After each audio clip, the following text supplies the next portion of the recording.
Please mark all members present with the exception of Jeremy Armbruster, who I believe, according to the note, was out of the country for some reason. Okay? I think All it right, was the law.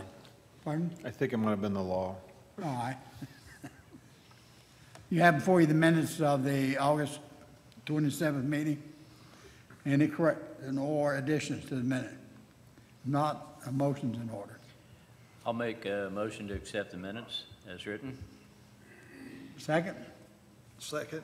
All right, motion been made and second. Any no correction or additions? All in favor say aye. Aye. Aye. Aye. Okay, Mr. Stewart, would you please give us your first request for the evening?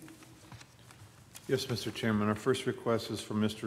and Mrs. John Tessendori, who live at 3856 LaHinch Lane, and they're requesting to seek a dimensional variance from the requirements of the residential fence regulations. They are proposing to install a fence closer to Brightleaf Boulevard than permitted.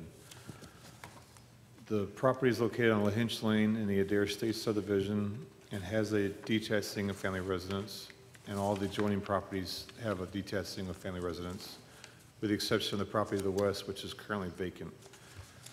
All the properties are within the residential 1F zone, and that allows single-family dwellings, detached, and qualified manufacturing homes. Fences are listed as a permitted accessory use. The Direction 2030 area-wide comprehensive plan update recommends the reference site as well as all the surrounding properties for residential uses with a density of 4.1 to 7.0 dwelling units per net acre. The applicants are proposing to install a 4-foot-high fence around the rear yard. This property abuts LaHinch Lane and Brightleaf Boulevard, making the property a double frontage lot. Section 9.4A of the Erlanger zoning ordinance states that on lots having frontage on more than one street in any zone, the minimum front yard shall be provided for each street, road, or highway in accordance with the provisions of the ordinance. Section 10.6D3 requires a minimum front yard setback of 30 feet from the street right-of-way line. The board in the past in this same subdivision has approved 3 different fences for the same reason, for same situation where their backyards abutted a second street. On October 26, 2015, the board approved the setback variance for a fence to be placed 3 feet 6 inches from the Narrows Road right-of-way at 3891 LaHinch Lane. On November 23, 2015, the board approved a variance for the fence to be placed at the Narrows Road right-of-way at 3895 LaHinch Lane. And on May 22nd, 2017, the board approved a variance for the fence at 3896 LaHinch Lane. The applicant is proposing to install the fence approximately 5 feet from the Brightleaf Boulevard right-of-way, so the variance request is of 25 feet.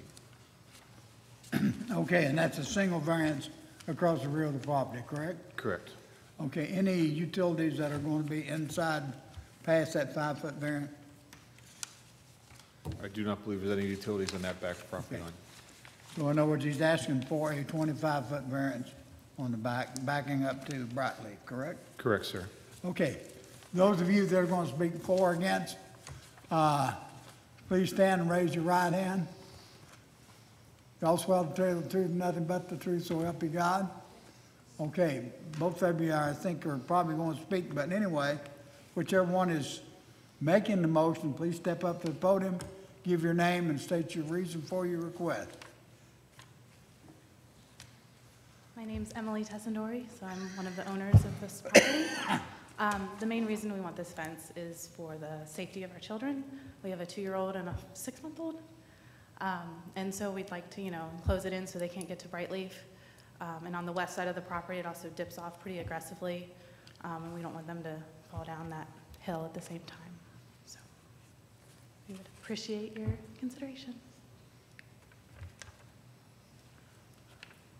So you're requesting a variance 25 feet on the back side, on the back itself. Any of you have any questions for her? John? You have anything you want to say? Nothing in addition to add. Unless there's any questions on it. With if, should we grant this, the 25 feet variance would take in some of that, in other words, trees and stuff that's in there? No, so we have It'd be inside that, sorry, repeat the question. the trees that are there, isn't there some foliage and stuff there right There is, now? we have landscaping at the end of our property. But I'm talking about next to the road. Then no, it would not include that. There, that's okay, that wouldn't interfere with that. Right. All right. Okay, any other questions? If none, then a motion's in order, okay? I'll make a motion. Motion to grant the application of Mr. and Mrs. Tessendori to install the proposed fence closer to Brightleaf Boulevard, provided that the fence is not closer than 5 feet from the Brightleaf Boulevard right-of-way line. The granting of this variance will not adversely affect the public health, safety, or welfare, will not alter the essential character of the general vicinity, will not cause a hazard or a nuisance to the public, and will not allow an unreasonable circumvention of the requirements of the zoning regulations. The motion shall be pursuant to the factual determinations from the evidence provided, including without limitation the staff report, which is hereby determined to be accurate. All right, you've heard the motion. Second's in order. I'll second. All right, second by Mr. Conley. Any discussion on the part of the members? If not, vote please, Mr. Stewart. Mr. Conley, Yes? Mr. Molly, Yes. Ms. Peters, Yes. Mr. Newsom. Yes. Thank you. Have we got any properties left over there in this fencing line? We'll get them all I believe that this is the last property on that street in that We're subdivision. consistent anyway. One thing about it, I have to agree with your safety standpoint of that. It's important. Yeah.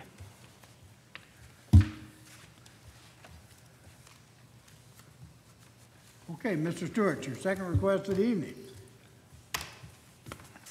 Yes, sir. The second request is from Mr. Tommy Reed, who is the agent for the property owner of Highway Holdings LLC, who owns 635 Vioxx Road. They are requesting two-dimensional variances from the sign regulations. They're wishing to construct a freestanding sign that is larger than area and taller than permitted. The site is on Vioxx Road near the intersection of Houston Road and currently has a large vehicle repair shop. The properties to the east and west have hotels. The property to the north is vacant, and then the property to the south is the I-71, I-75 right-of-way. The subject property is split by two zones. The eastern half is Industrial Park 1 zone, and the western half is the Highway Commercial zone, as is the hotel to the west. The hotel to the east and the property to the north, vacant property to the north, are in the Highway Commercial 2 zone, and the interstate property is also in two zones, which it's Industrial Park 3 and on the east side, and the west part is the Highway Commercial zone. The existing building and the proposed sign are located in the IP1 zone. The IP1 zone allows a variety of light industrial uses, including large truck and construction equipment sales and service. Direction 2030, the area-wide comprehensive plan, recommends the land use to be for mixed uses, as well as all of the surrounding properties. They're proposing to construct a freestanding sign that is 318 square feet in area and 65 feet in height. Section 14.13B1A states that a freestanding pole sign shall have a maximum area of 40 square feet and a maximum height of 10 feet. The current freestanding sign for 635 Vioxx was permitted in December 2000 and is currently 21 square feet in area and 43 feet high. On May 24th, 2010, the board approved two-dimensional variances for the freestanding sign that is at the 605 Vioxx Road, which is the Wingate Hotel, and that sign was approved to be 400 square feet in area and 75 feet high. The large freestanding sign for 630 Donaldson Road, which is the Country Inn and Suites, was permitted in December of 1972. It's 314 square feet in area and 111 feet in height. The large freestanding sign for 631 Donaldson, which is the Speedway, was permitted in June of 1997 and is 135 square feet in area and 100 feet in height. The large freestanding sign for 633 Donaldson Road, which is the Econo Lodge, was permitted in February of 1993 and is 250 square feet in area and 73 feet in height. The large freestanding sign for 599 Donaldson Road, which is the Red Roof Inn, was permitted in March of 1972 and is 171 square feet in area and 72 feet in height. The applicant is requesting an area variance of 278 square feet and a height variance of 55 feet. The height variance of 55 feet. Yes, sir. Is that normally based on the 15-foot height total? The regulations for that zone require the maximum size sign of 40 square feet and a maximum height of 10 feet. 10 feet. Okay.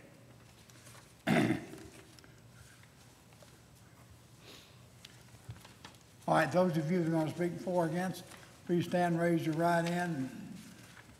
You all swear to tell the truth and nothing but the truth, so help you God. All right, the one making the request, please go to the podium, state your name and state your reason for your request.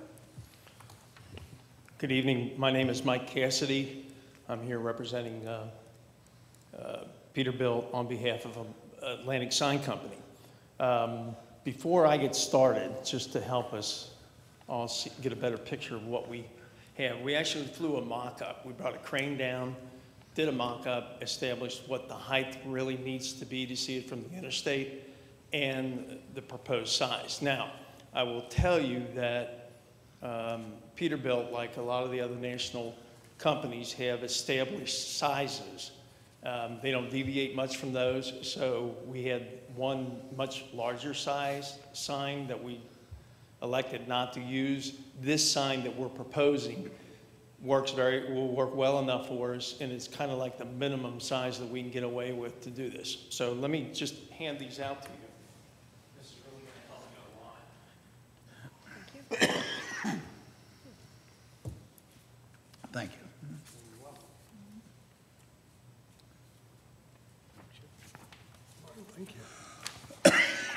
Thank you. First thing I guess I want to indicate is that staff did a really nice job looking over this variance. We're actually asking for two variances. One is height and the other is square footage.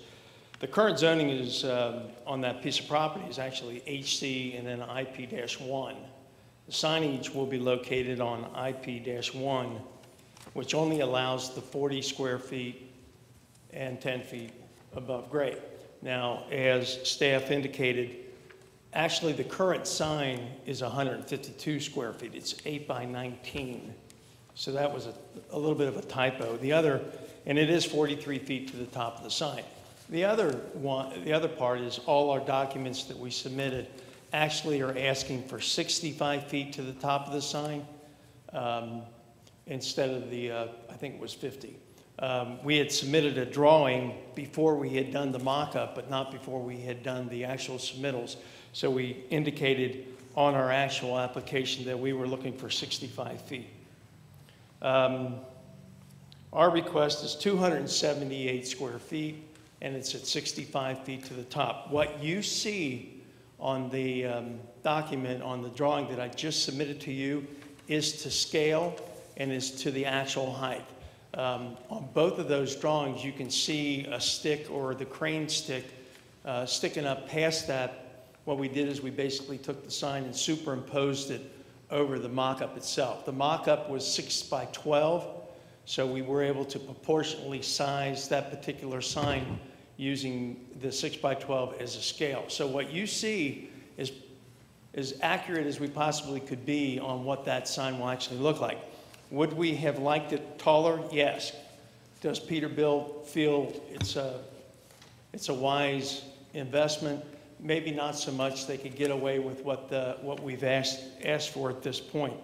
The present code of 40 square feet at 10 foot would make a nice street sign down on Vioxx, but it's not going to do anything for us for the interstate.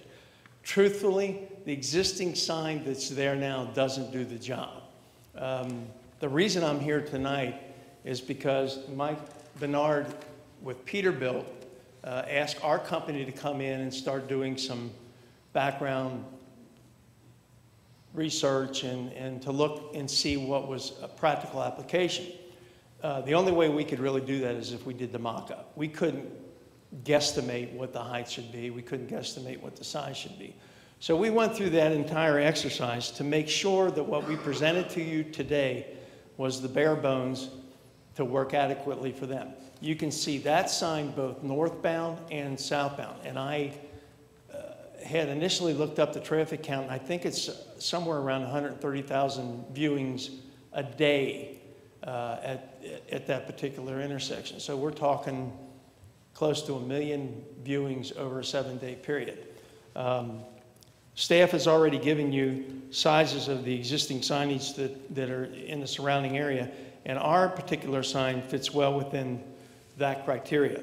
Your KRS 100.2.3, the sign will not adversely affect the public's health, safety, and welfare. It will not alter the essential character of the general vicinity. It will improve the identification of the Peterbilt location. I put that in my presentation because you might or might not be aware that Freightliner has actually opened a facility south of Florence. So their competition has a substantial sign program down there. And the first meeting that I had with Mike, he flatly stated that people don't know that Peterbilt's there. People who are involved in the trucking industry do not know that Peterbilt is there. They are surprised when they look it up in whatever means that they do.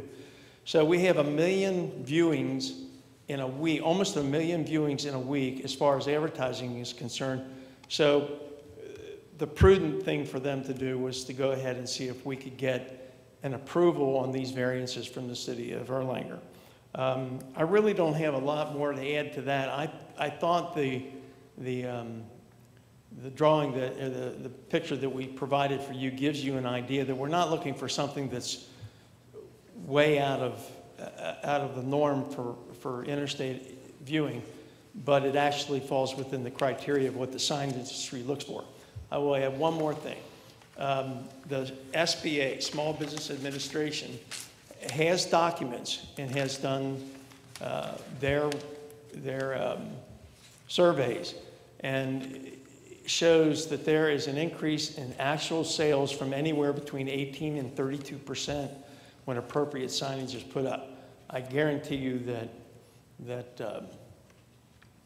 Peterbilt would be ecstatic with any kind of increase like that, but they don't have it from the interstate, and that's what they're looking for.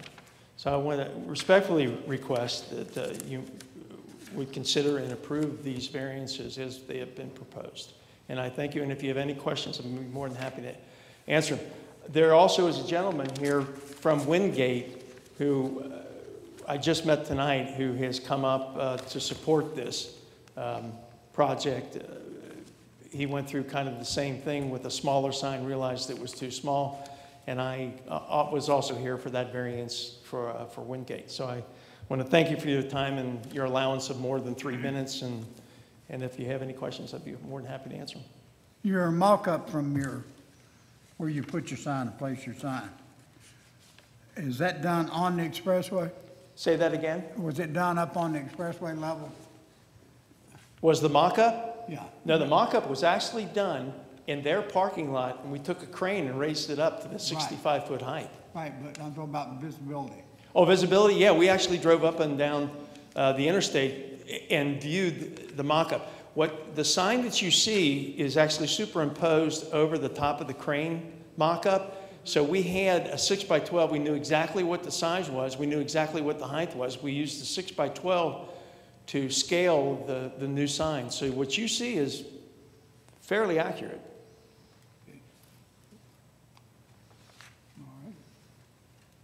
Thank you. Thank you. Anybody else have anything that they wish to say? Any of you gentlemen? Okay, you've heard the gentleman's presentation, asking for the two variances. Any discussion? If not, then a motion's in order. I'd like to make a motion. I want to make a motion to grant the application of Mr. Tommy Reed, Atlantic Sign Company, to construct the proposed freestanding sign that is 318 square feet in area, 65 feet in height.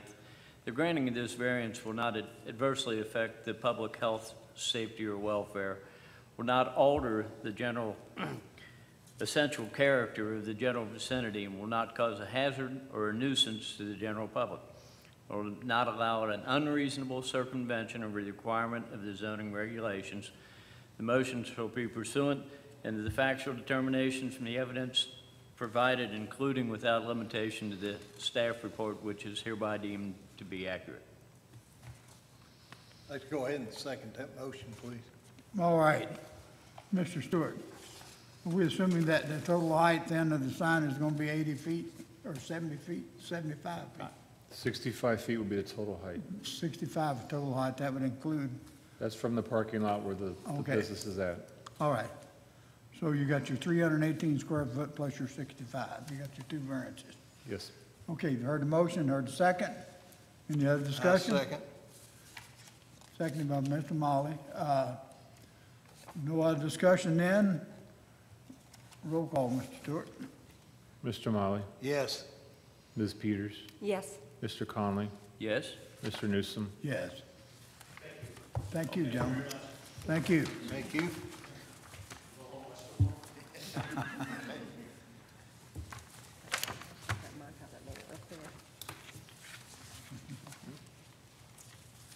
All right, Mr. Stewart. Sits down there. Huh? The curb sign sits down there. You can't see it. You know what, I know. I've seen that back there. Your next request for the evening, please. Yes, sir. The third request for the evening is from Mr. William Robinson, who owns 17 Division Street, and he's requesting a variance from the requirements of the accessory building regulations. He's proposing to construct a larger accessory building than permitted in the rear yard of 17 Division Street. The house is on the corner of Division Street and Lake Street and has a detached single-family residence, and all the adjoining properties have detached single-family residences. The subject property and the adjoining properties on the southwest side of Division Street are within the R1G zone, and the properties on the northeast side of Division Street are within the Industrial Park 1 zone. Industrial Park, 1 zone. R1G zone allows single-family residential dwellings detached and qualified manufactured homes. The Direction 2030 recommends the land use plan identifies the reference site as well as all the properties south of Division Street and Lake Street intersection for residential uses with a density of 7.1 to 14.0 dwelling units per net acre. The properties to the west of that intersection are identified with residential uses with a density of 4.1 to 7.0 dwelling units per net acre. And the properties on the northeast subdivision are identified for industrial uses. The board heard a case on September 28, 2009 for this property for an appeal of the zoning administrator's decision/interpretation of the zoning ordinance for not allowing a retaining wall to be constructed on the Lake Street right-of-way. The board upheld the zoning administrator's decision/interpretation.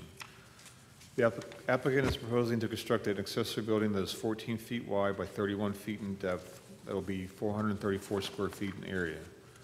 Section 7.0 of the Erlanger zoning ordinance defines an accessory building as a building that is subordinate to and serves the principal building, is no larger than 10% of the available yard area in which said structure is to be located, contributes to the comfort, convenience, or necessity of occupants of the principal building, and is located on the same lot as the principal building served. The available yard area is the area of the rear yard not located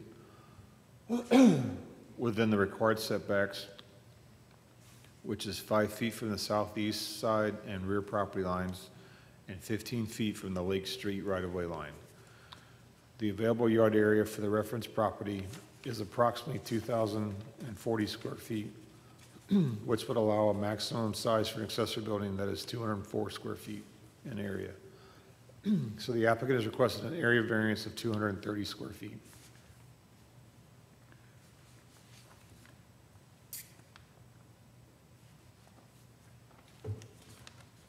Okay, they're asking for a variance, 230 square feet. Yes, sir. Is this served by a driveway, Mr. Stewart? Yes, sir. He's proposing it to And the driveway is coming off of what, Division? Lake Street. Pardon? Lake Street? Off Lake Street to the right of the property all the way back? Yes, sir. Is that a single drive, I assume, going back to that I believe building? it's a single wide. Yeah. And that building itself is going to extend a little bit toward the, past the rear setback of the house, or what It is was- proposed to be entirely behind the house. Pardon? It's proposed to be entirely behind the house And probably behind that, okay. with a driveway leading up to it. All right. Okay.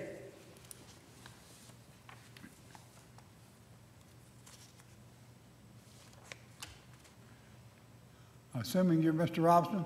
Yes, sir. All right. You all both want to speak? If you are, please raise your right hand. You swear to tell the truth, nothing but the truth, so help you God. Yes, sir. All right, please step up to the podium and state your reason for your request. I've lived at 17 Division for 12 years now, and many years ago I built a 10 by 10 shed. That's what's currently back there. It's completely full. I've got a 6 by 8 trailer that's supposed to be my work trailer, but I've got it loaded full of house stuff. It's just I've simply outgrown the storage. You know, I just need more storage. I'm currently running a 10 by 10 unit at Erlanger Storage, where I've got other stuff. It's just I just need more storage space. I just need a bigger shed.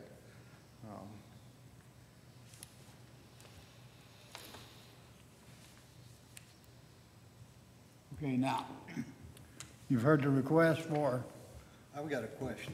Yes, sir. What you're proposing, is that related to the work that you do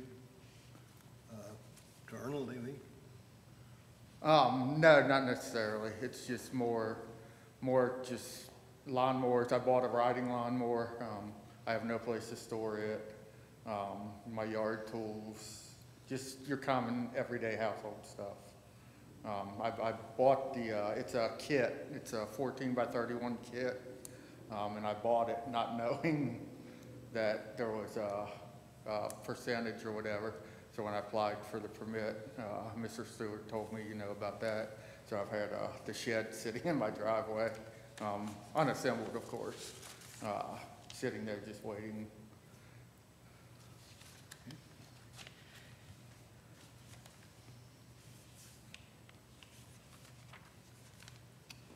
any other question?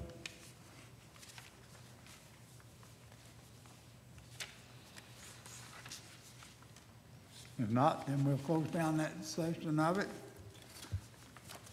You've heard the request.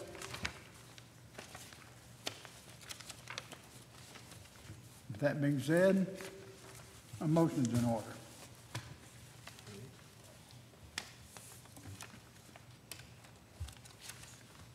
Let me find what I'm looking for here.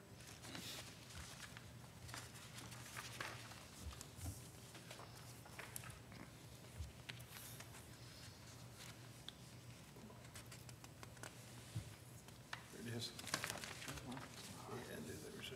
I'll go ahead and make a motion. All right.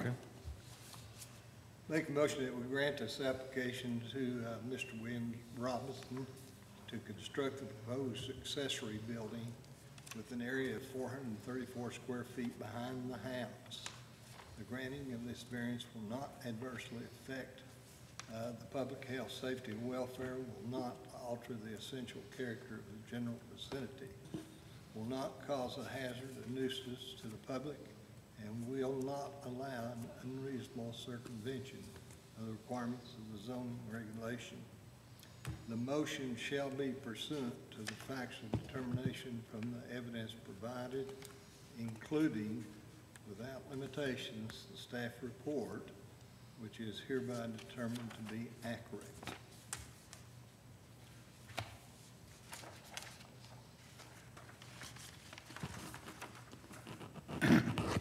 You've heard the motion and the motion to approve it. I would like to go ahead and ask Mr. Marley to amend the motion to say that the permit must be applied for within 1 year.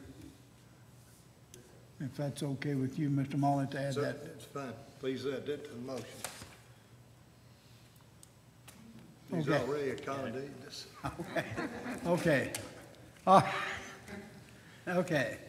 Did you see the date on this delivery thing? Yeah, I think it's a little warm. Anyway, long and short, you've heard the motion, then second to the motion? I'll second. All right. Motion been made and second. In discussion? Mr. Stewart, call vote, please. Ms. Peters, Yes. Mr. Conley, Yes. Mr. Molly, Yes. Mr. Newsom. Yes. Thank you all for coming. You're welcome. You're welcome.